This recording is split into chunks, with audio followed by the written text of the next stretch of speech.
Derek, can you hear me?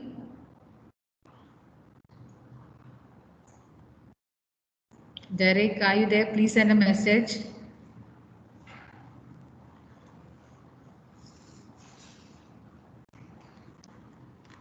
Harish, are you there? Yes, ma'am. Yeah. Okay. Uh, You do the so we summary did, for like, yes, ma'am. yeah. We did enthalpy of atomization. That is the energy required to break a diatomic molecule or any molecule into its constituent atoms. And then we learned stuff about breaking down like sodium into its enthalpy of atomization of sodium is just changing the solid form of sodium into the gas into its gaseous form, because in its solid form it forms a lattice, and then its gaseous form it's in its free atom state. We also did we also did a few questions on Hess's law in the beginning of the class. Okay. So yesterday we As have done two things, right? We yes, discussed ma'am. that question. We did the numerical as an application of Hess's law. That is for enthalpy of calculating the enthalpy of formation of ethanol. Then we discussed about enthalpy of atomization. And as discussed earlier, enthalpy of atomization mean enthalpy change during the breaking of one mole of a bond is undergoing breaking and you are getting the atoms in the gaseous state. That is what you need to like look into this. Very important points of the statement.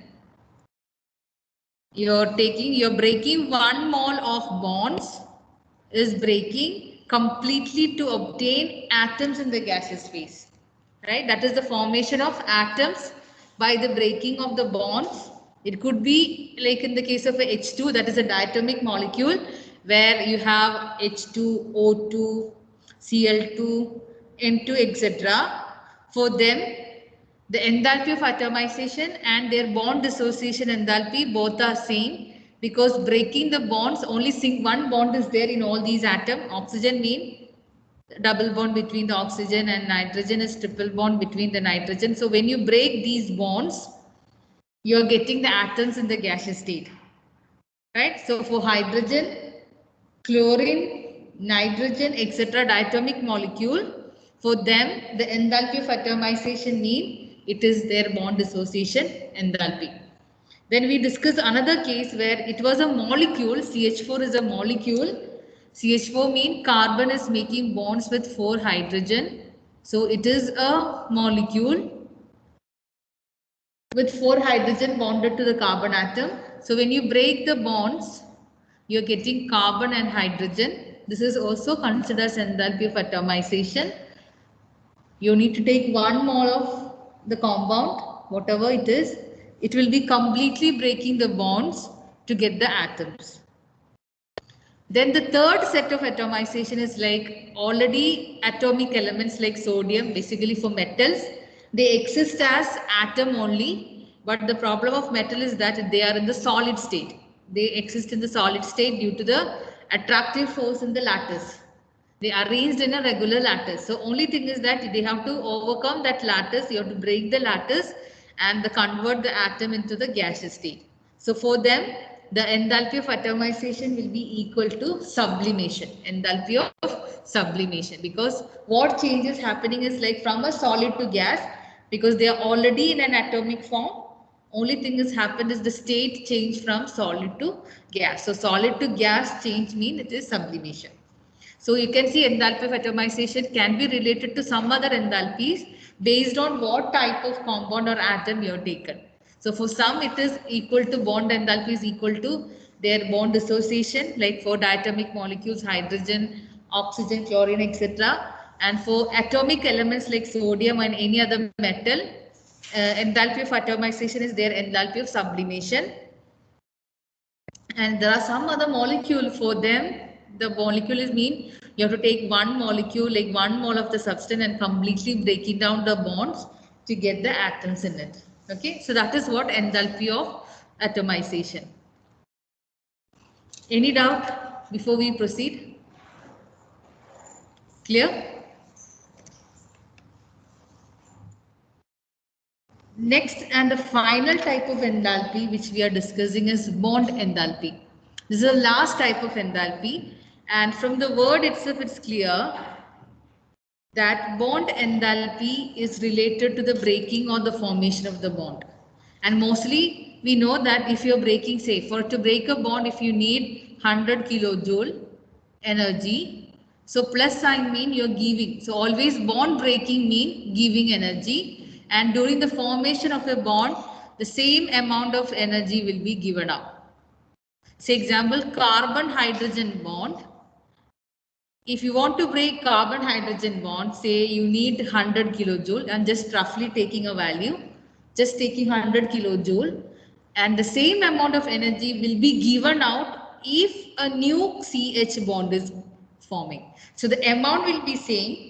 The giving or taking is the only difference when a same bond is breaking or forming. So that is what bond formation mean, always gives out energy, and bond breaking mean it takes energy, endothermic. So bond breaking is endothermic and bond formation is exothermic. So here chemical reactions involves breaking and making of chemical bond. Energy is required to break the bond and energy is released when a bond is formed. So these are the points to be noted before we start defining the enthalpy, bond enthalpy. Chemical reaction involves bond breaking and bond formation. Bond breaking is taking energy, absorbing energy, and bond formation is energy is releasing. Energy is released. So So right, bond enthalpy will be the result of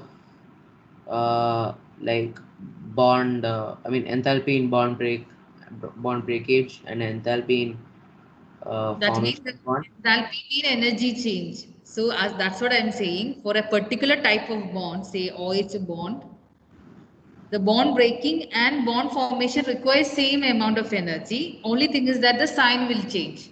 So So bond bond enthalpy, enthalpy of OH bond will be zero, right? yeah, bond enthalpy will be like it is equal to bond breaking and bond formation. So it is generally applicable to both condition.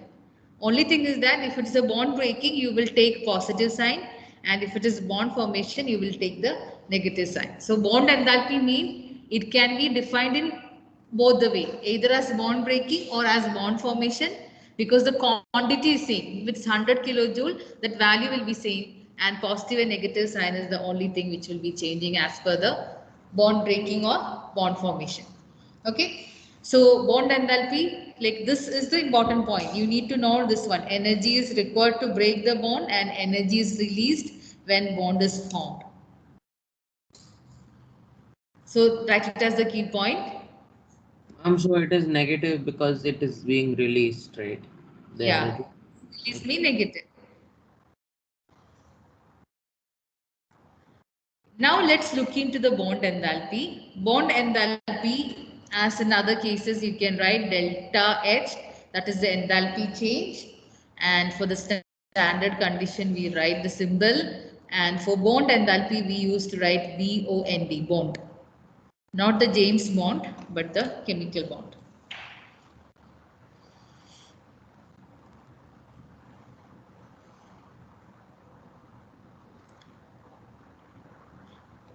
In thermodynamics, you can divide the bond enthalpy into two different terms: bond dissociation enthalpy and mean bond enthalpy. So in thermodynamics, bond enthalpy mean it is divided into two different category: bond dissociation enthalpy and mean bond enthalpy. So we have to discuss both of them separately, then only you will get the concept of bond enthalpy. So you can write bond enthalpy is divided into two: bond dissociation enthalpy and mean bond enthalpy. This is based on these terms. Bond dissociation enthalpy or mean bond enthalpy is based on the type of the molecule or the compound you're discussing, where it is undergoing the breakage. So let's discuss for diatomic molecules. Diatomic molecules.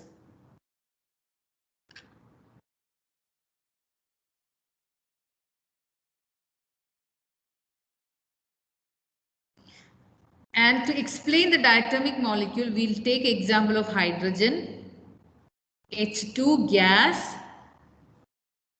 If it breaks down the bonds between the hydrogen, you're getting 2 hydrogen gas atom in the atomic form.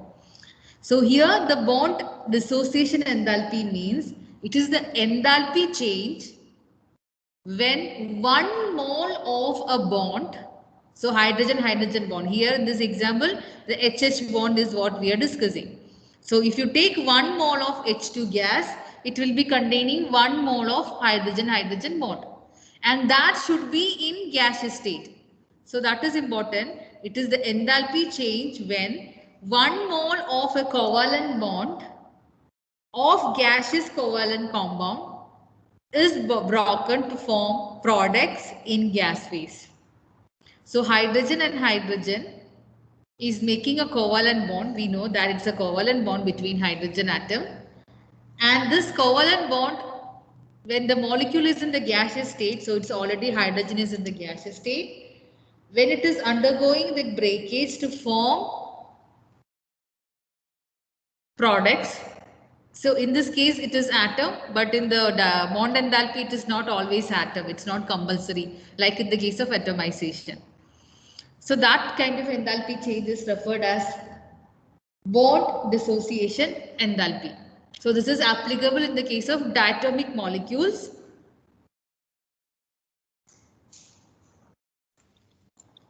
Ma'am, do both the atoms have to be the same one?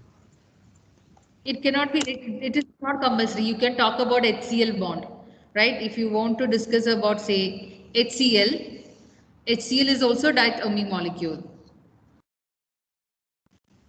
Okay, ma'am. Okay, so if you want to break, then you will get, so you need to take HCl in the gaseous state. That is what important.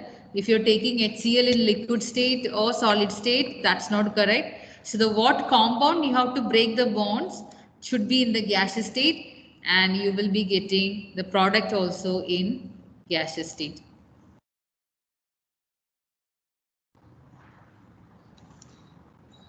So this enthalpy change associated when 1 mole of a covalent bond.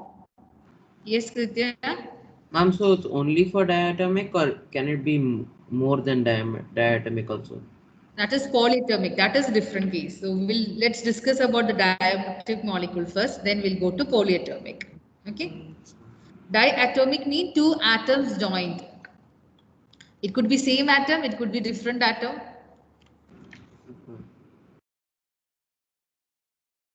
So bond dissociation enthalpy is basically applicable in the case of diatomic molecule, and it is related to the enthalpy change when 1 mole of gaseous covalent compound is undergoing bond breakage to form products in the gas phase. Is that clear? So again, the definition is important in this case also. Define bond dissociation enthalpy, or you may ask you to write the equation for the bond dissociation enthalpy of HCl. So you have to specify the gaseous state in reactant and the products. So this is applicable for diatomic molecule.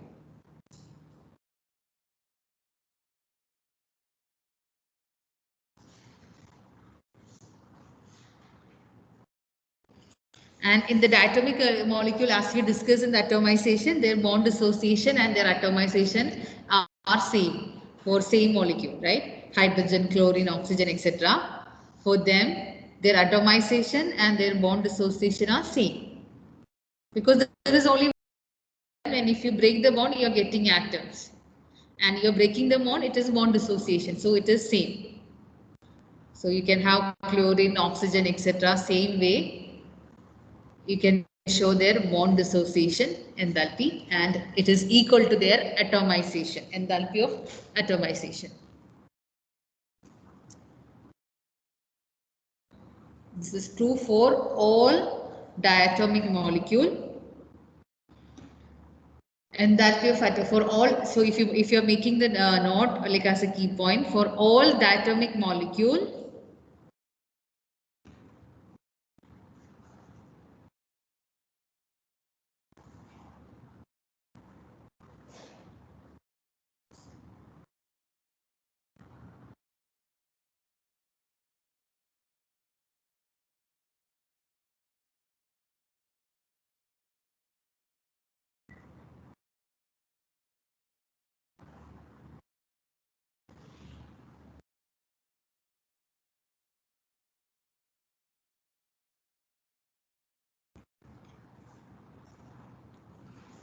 Clear?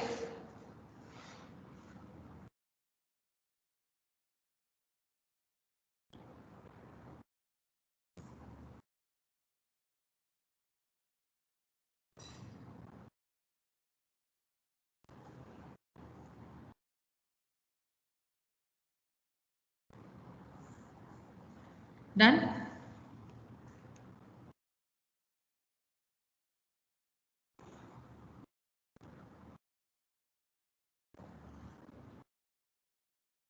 Now let's look into the polyatomic molecule.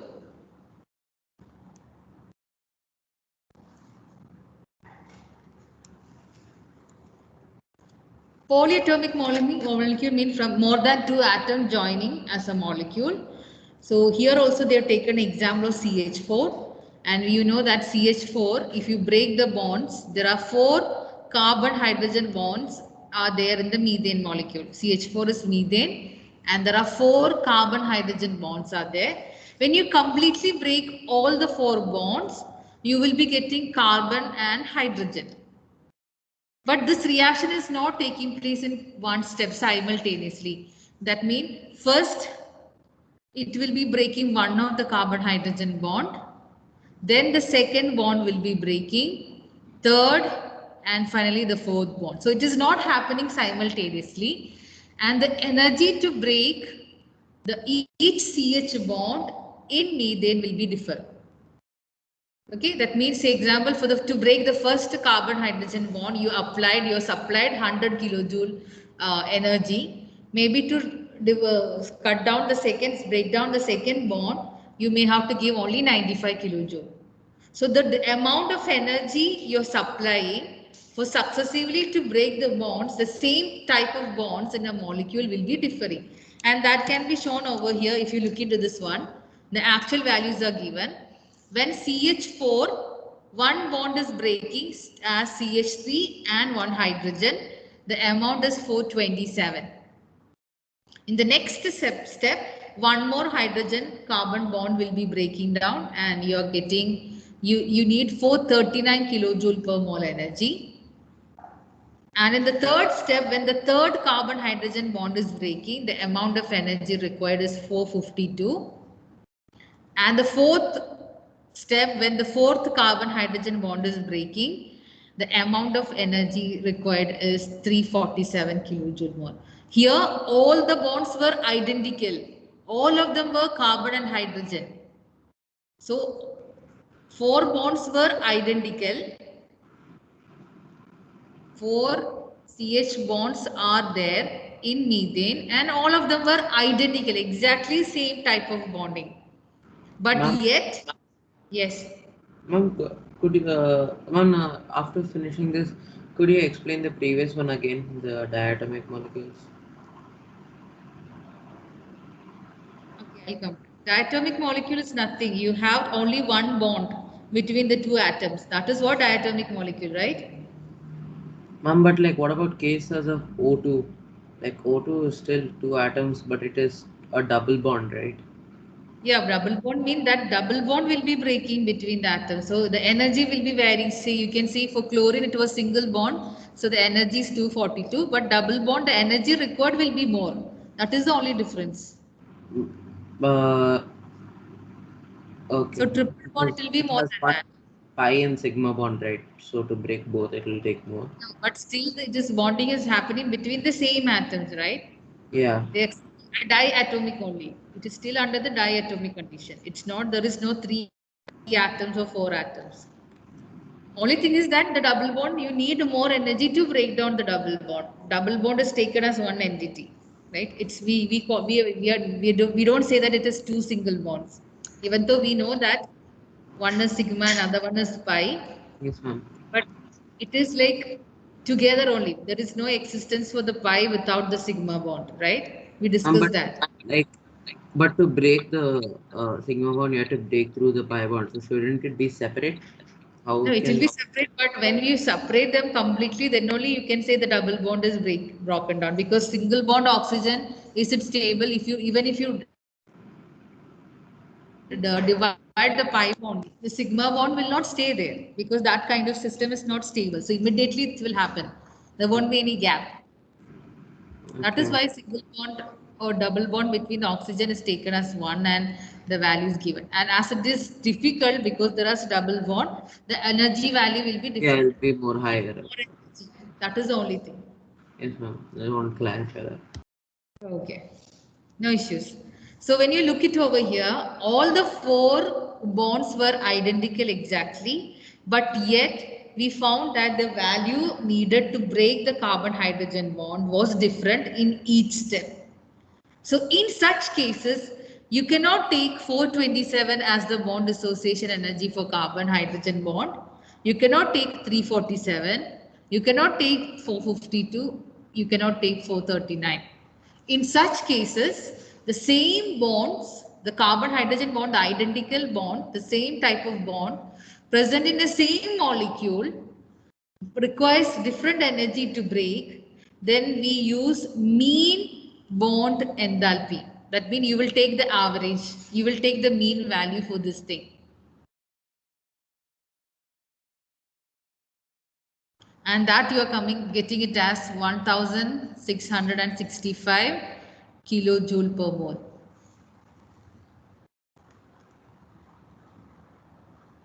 If you add all these value together, you will, when you take it, you will get it as 1000.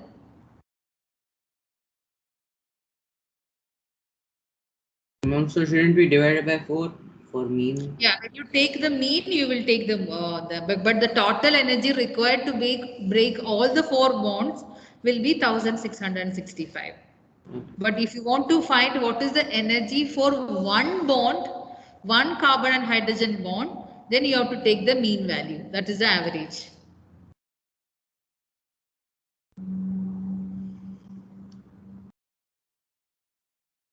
That will come as 416 kilojoule per mole. That is the 1/4 value of the total energy required. That 416 was not there in any of the step. It was 427, 439, 452, 347. But yet we say that carbon hydrogen bond dissociation enthalpy is 416, and that 416 value you are getting from the total energy divided by 4. Total energy to break all the four bonds is 1665, which is divided by 4, you will get 416 almost. This is what they meant by mean bond enthalpy. Come again? That's like the average. Yeah. Yeah.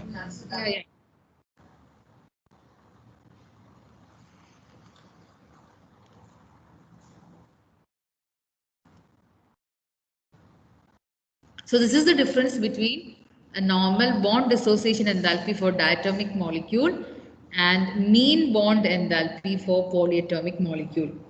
Mean you're not taking their actual value, but you're taking the total energy required to break the bonds divided by the number of bonds.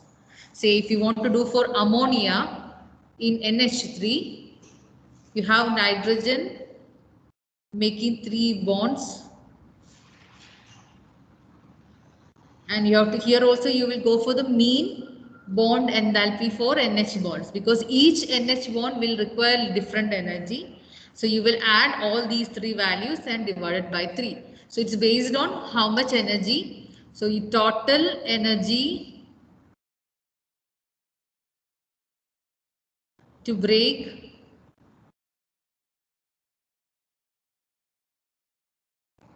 all NH bonds divided by 3 will give you mean NH bond. Huh? Yeah, it will be somewhat decibels. Yeah, they just rounded it as 416. If you divide 1665 divide by 4, it will be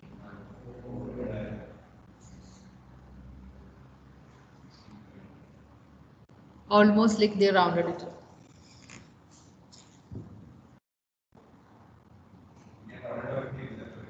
Here they just shown what to just convey the what you can say. The idea, concept.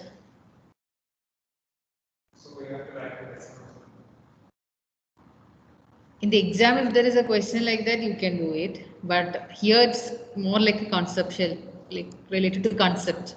They want to give you the idea what is the difference between simple bond dissociation for a molecule, diatomic molecule, and for a polyatomic molecule.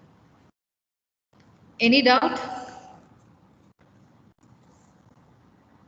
I have one doubt in the Yes. like not in this but like in the example of CH4, like not the concept but like in the values. I'm like it kept increasing, but in the last one the energy required decreased. Like it. That is quite understandable, Kritya, because if you have 4 bonds, okay, first bond, okay, you're breaking the first bond, okay, you're breaking the first bond. Yeah.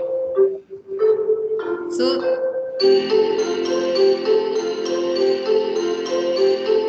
this system was stable as CH4. From CH4, if you remove one, this is unstable. So it will be trying to somehow to get that hydrogen back to be stable, right? So Yeah. that opposition will be there. That is why the second and the third dissociation energy like is high. Yeah. Once that there is only CH, rather than gaining 3 more hydrogen, it is easy to break 1 hydrogen. So the fourth value will be very low. Okay. Anyway, you don't need that concept, but just it will be depending on so many factors. You cannot generalize like this in all the cases. But No, I asked for this example. That's all. okay, Not no like problem. 5th period is English, right?